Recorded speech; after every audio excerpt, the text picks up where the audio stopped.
Welcome back to WION World is One. You're watching Speed News with me, Vidut Kathuria. Let's get started.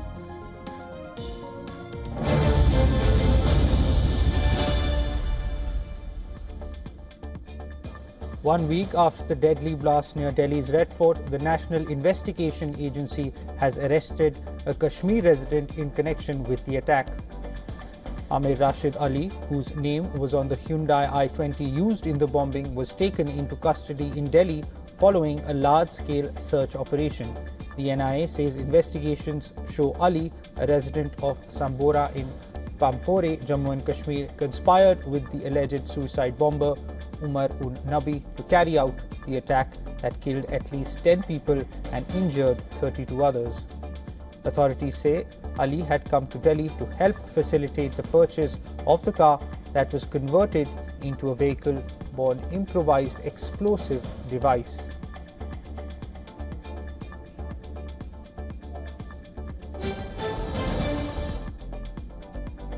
Gaza has launched a major cleanup and rebuilding effort with support from the United Nations 2 years after the war flattened entire neighborhoods. More than 60 million tons of rubble remain scattered across the enclave. Residents are returning to shattered streets, hoping to restore normal life despite winter storms. Palestinian authorities, alongside UN agencies and local organizations, have kicked off the We Will Rebuild campaign. Volunteers, engineers, and returning residents are clearing debris by hand while heavy trucks remove rubble from main roads.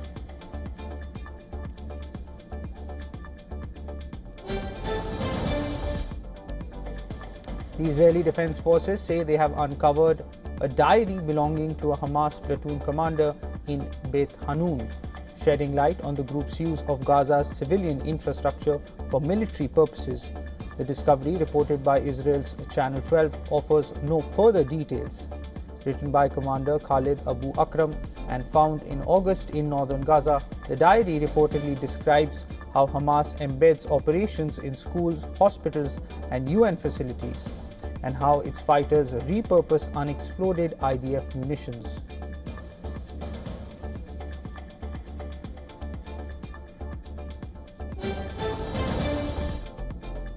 The Pentagon says it has carried out its 21st strike on what it describes as a drug trafficking boat in the Eastern Pacific. According to U.S. Southern Command, intelligence indicated the vessel was moving narcotics along a known smuggling route in international waters.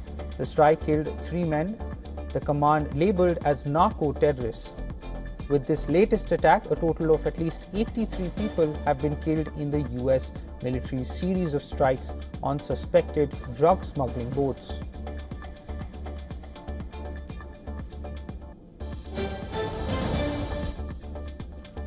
Secretary of State Marco Rubio has announced that the U.S. is preparing to label the cartel de los Soles, which it accuses Venezuelan President Nicolas Maduro of running as a foreign terrorist organization. Rubio said the cartel, working alongside other designated groups like Tren de Aragua and Sinaloa cartel, is responsible for violence across the hemisphere as well as major drug trafficking into the US and Europe.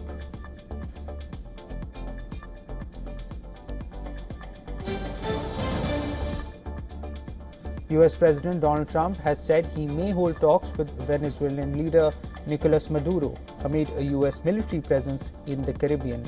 Speaking to reporters, Trump indicated that Venezuela may be interested in dialogue with Washington, D.C., without providing further details on timing or format.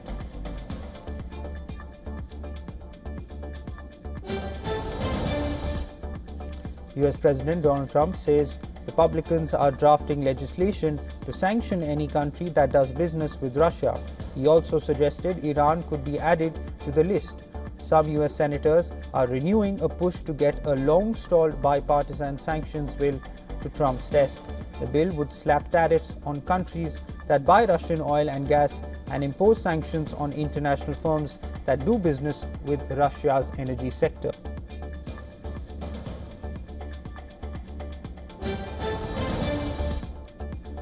Republican Congresswoman Marjorie Taylor Greene is standing by her push to release Jeffrey Epstein's files.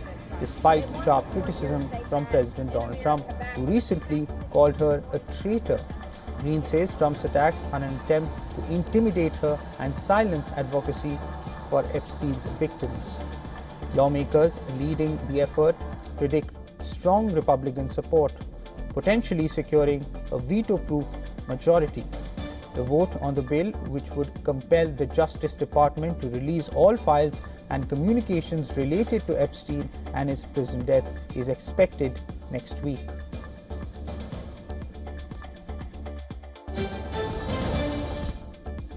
Russian forces say they have captured two villages in southeast Ukraine, Rivnopilya and Mala Tokmachka, as Kyiv struggles to hold key positions in the Zaporizhia region.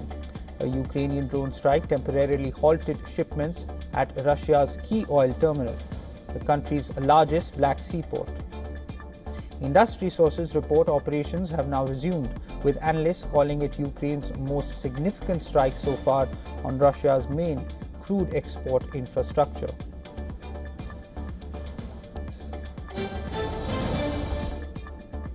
Ukraine has secured US-supplied liquefied natural gas from Greece to cover its winter needs from December through March 2026. The deal was signed between Greek gas company DEPA and Ukraine's Naftogaz during President Zelensky's visit to Athens. Zelensky has said that gas supplies from Greece will begin in January.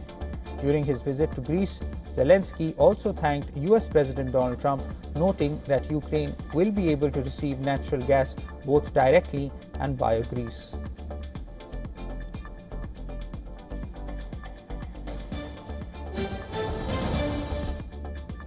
Iran's Foreign Minister Abbas Araghchi has said the United States is not prepared for equal and fair negotiations with Tehran, calling Washington's current approach a barrier. He emphasized that Iran is open to diplomacy but will not enter talks designed to dictate terms. The statement follows US President Donald Trump's hint last week at potential discussions. Araghchi also announced that Iran has ceased uranium enrichment nationwide, citing damage to its facilities from US and Israeli strikes in June, while reaffirming Tehran's inalienable right to enrich uranium for peaceful purposes.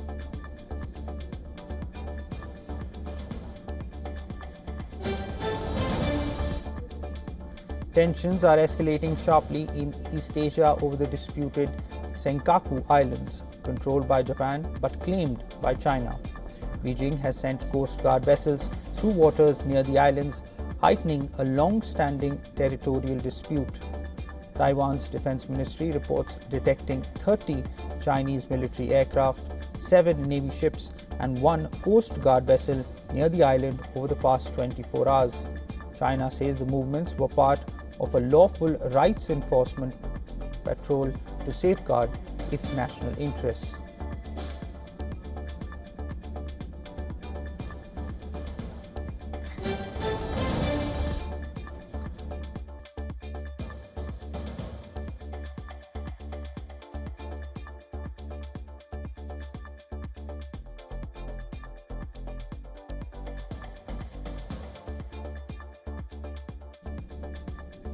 Bangladesh is bracing for a court verdict expected to convict former Prime Minister Sheikh Hasina in absentia over a 2024 crackdown on student protests. With a possible death sentence, Hasina, living in exile in New Delhi, denies wrongdoing and says the case is politically motivated. Her son, Sajeev Wazid, said India is providing her security. Ahead of the ruling, incidents of violence, including car fires and road blockades, have been reported across the country. Hasina's Awami League has called a 2-day nationwide shutdown, while party leaders continue to campaign online from undisclosed locations.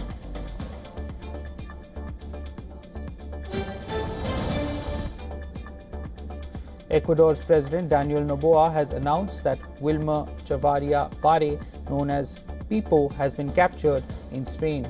He is accused of leading one of Ecuador's largest drug-linked gangs, tied to Mexico's Jalisco Nueva Generación cartel. Noboa called him the country's most valuable target, crediting cooperation with Spain and the United States for the arrest. Chavarria has a long criminal history, including violent and drug-related offences. He was paroled in 2019 after years in prison, and authorities says he faked his death from COVID-19 in 2021 before fleeing to Europe.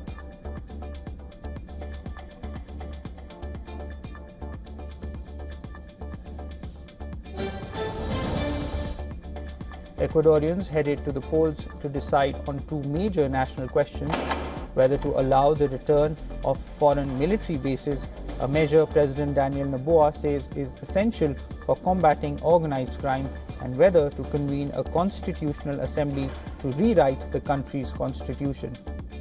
Once among Latin America's safest nations, Ecuador has seen an explosive rise in violence as drug cartels use its Pacific coastline as a key trafficking corridor, triggering a severe security and economic crisis.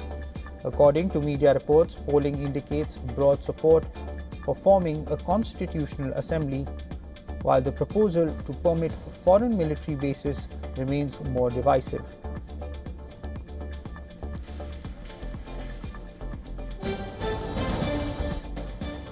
With 52.4% of the vote counted, leftist former Labour Minister Yanete Chara is leading Chile's presidential race with 26.6%, while far-right leader Jose Antonio Cast trails closely on 24.3%. The two are now heading to a December runoff. Of the 15.7 million eligible voters, more than 800,000 are immigrants. Many traditionally back the right, though some Venezuelans are uneasy about supporting candidates promising mass deportations.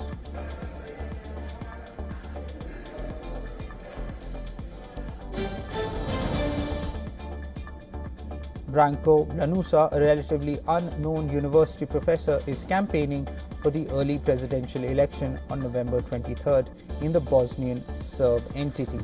He is running as the candidate of an opposition coalition united against Milorad Dodik, veteran Bosnian Serb leader. Dodik, who led the Serb entity since 2006, was removed from office in August after a court found him in violation of decisions by the International High Representative, the official tasked with enforcing the country's peace agreement.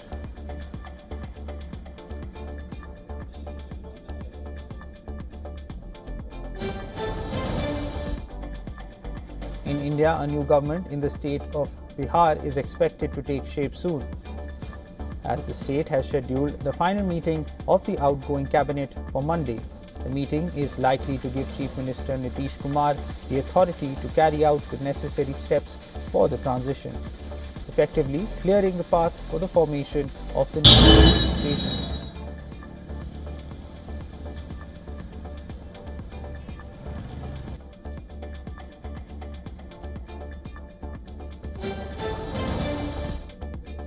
Storm Claudia has wreaked havoc on the Portuguese coastal town of Albufeira.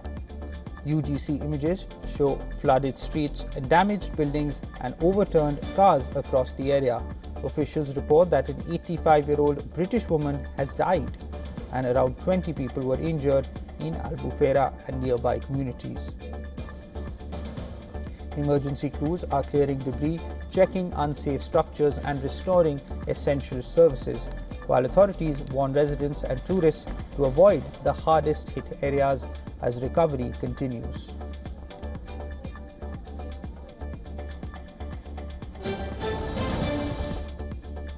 Google has introduced a measure called excessive partial wake locks, which will monitor and penalize apps that force a device's CPU to run for long periods in the background. Starting March 2026, an app holding a non-exempt wake lock for more than 2 hours in a 24-hour window will face action. Google says the move will make it easier for users to identify apps that consume excessive power in the background. The new policy follows a successful beta rollout that began in April 2025. utilizing real-world device data and feedback from app creators.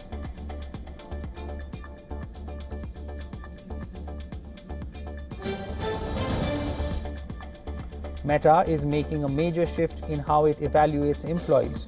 Starting in 2026, the company plans to formally include an AI-driven performance metric in employee reviews. In an internal memo by Janelle Gale, Meta's head of people informed employees that technology-driven impact will be a key requirement starting in 2026. The company expects everyone from engineering and marketing to operations to show how they are using advanced tools and automation to work more efficiently, deliver faster, and achieve stronger results.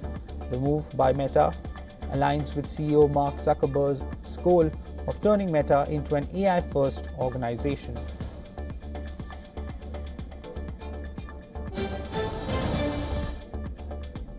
The Indian Computer Emergency Response Team, or CERT, has released a high-severity security alert for a wide range of Apple devices. The warning covers popular products like iPhones, iPads, Macs, Apple Watches, and even software such as Safari, tvOS, and Xcode. According to the advisory, several serious security flaws have been discovered that could allow attackers to take control of devices or access private information. The security flaws highlighted by the organization could lead to several dangerous outcomes. Attackers might be able to run harmful programs on a device without the user's knowledge.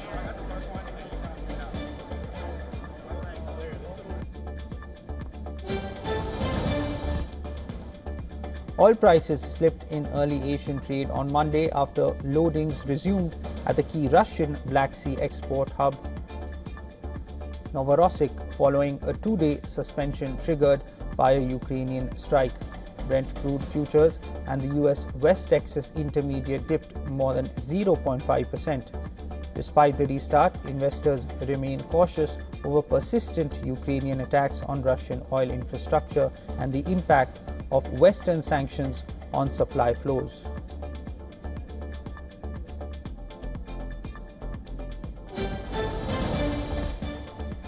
Asia's markets opened the week cautiously as investors braced for a heavy lineup of US earnings and delayed jobs data. Odds of a December Fed rate cut have slipped to 40%, pressuring global equities.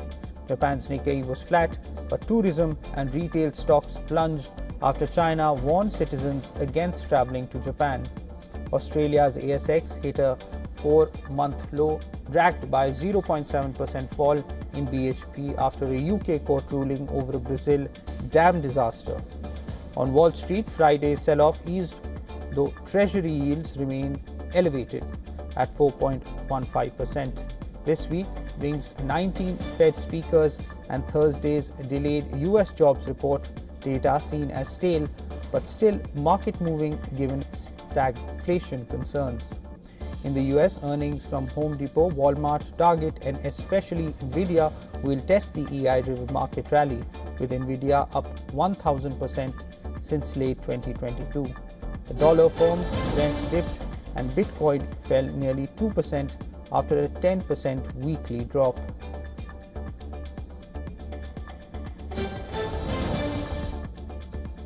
Japan's economy contracted for the first time in 6 quarters, shrinking at an annualized rate of 1.8% in July-September, according to government data.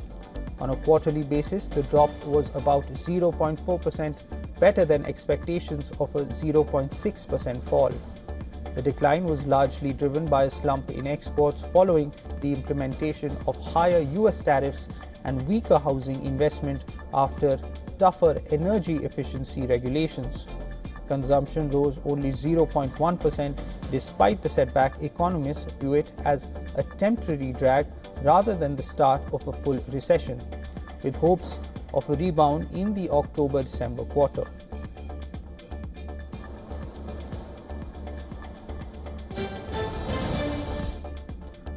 Sports now. India's Test captain Shubman Gill has been discharged from the Kolkata hospital. where he was being treated for a neck spasm he suffered during the first test against South Africa. However, it is still unclear whether he will be fit for the second test in Guwahati, which begins on Saturday.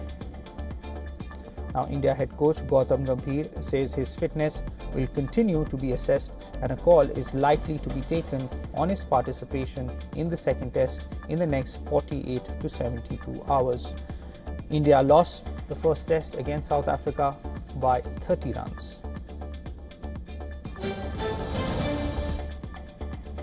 In golf, Rory McIlroy secured the race to Dubai for the fourth year running despite narrowly missing out to Matt Fitzpatrick in a thrilling finish to the DP World Tour Championship. An incredible final day of the DP World Tour season saw a host of players challenging for victory in Dubai, where Matt Fitzpatrick broke clear of a congested leaderboard to close a bogey-free 66 and set the clubhouse target at 18 under. McIlroy started with a share of the lead and briefly let a two-shot advantage slip during the back nine, only to deliver a dramatic 15-foot eagle on the final hole to force his Ryder Cup teammate into extra holes.